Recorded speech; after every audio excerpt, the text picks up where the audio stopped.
Et salut à tous, c'est ByteItDraw. Aujourd'hui, on se retrouve pour une vidéo un petit peu particulière. On va commencer notre triptyque de tutos sur dessiner un visage. La première partie, les yeux. Allez hop, c'est parti. Pour dessiner un œil, on va déjà le déstructurer, donc c'est-à-dire qu'on va le transformer en sphère.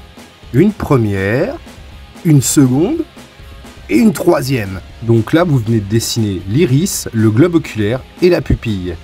Et là, le travail est déjà presque terminé. On va désormais tracer une amande qui va joindre les deux côtés de notre sphère. En gros, ça va être l'ouverture de la paupière, donc on va pouvoir directement mettre un petit coup de liner. Hop, on repasse l'amande ainsi que tous les traits qui sont à l'intérieur. Et c'est grâce à ça qu'on va pouvoir vraiment donner de l'émotion à nos personnages. Mais encore quelques instants, on a presque fini. On va mettre un coup de feutre noir à l'intérieur de la pupille. Notez que ce sera toujours cette même couleur, sauf si vous décidez de libérer votre créativité en décidant d'un choix artistique comme ça, comme dans Demon Slayer. On va rajouter ensuite un petit ovale sur le côté, on l'appellera le point de lumière à la ByteItDraw, et on va ensuite faire un léger dégradé sur le haut de l'iris. Bon, vous êtes libre de dégrader comme vous voulez, il faut pas oublier les petits recoins, et au cas où vous poseriez la question du pourquoi et du comment, en fait on applique simplement l'ombre que produit l'épaisseur de la paupière supérieure. Bah oui, c'est ce genre de détail qui vous aidera à libérer votre créativité. Et donc à cette étape-là, on gomme. Et on n'hésite pas à s'abonner ou à mettre un petit pouce bleu. On peut d'ores et déjà mettre un petit peu de couleur à l'intérieur de notre œil.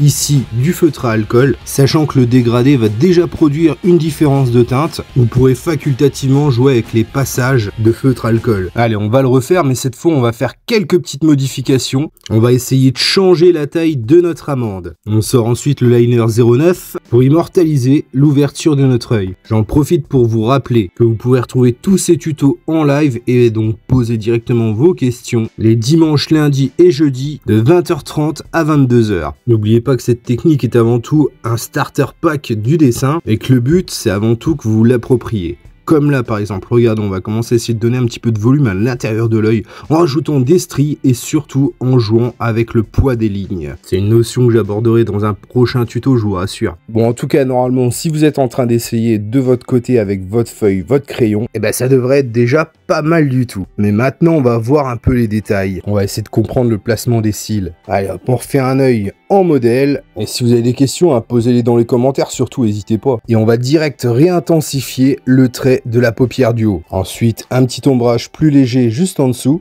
Ça va vraiment commencer à donner de l'intensité au regard que vous êtes en train de faire. Et ensuite, pour placer nos cils, on va penser au nez du personnage. En tout cas, sur la technique ByteItDraw, en le prenant comme référence pour le milieu, on va partir du principe que notre œil est découpé en 4 parties égales et on va prendre la direction vers l'arrière et vers le haut. C'est là où on va orienter nos cils. Donc on reprend et là on va mettre notre nez pour que vous puissiez voir et on va pouvoir lancer nos cils en pensant à la petite sphère de tout à l'heure. Après bien sûr, vous pourrez rajouter plein d'autres petits détails qui vous permettront de peaufiner votre propre style. Allez, on termine avec 3 derniers avec 3 styles différents. Bon, et maintenant à toi de jouer.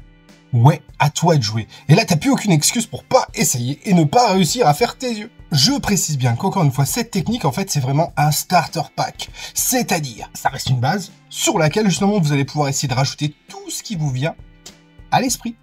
Vous n'aurez plus aucun souci sur ce genre de pièce ou sur ce genre-là.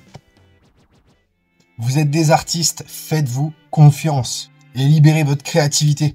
Allez, on se retrouve pour un prochain tuto.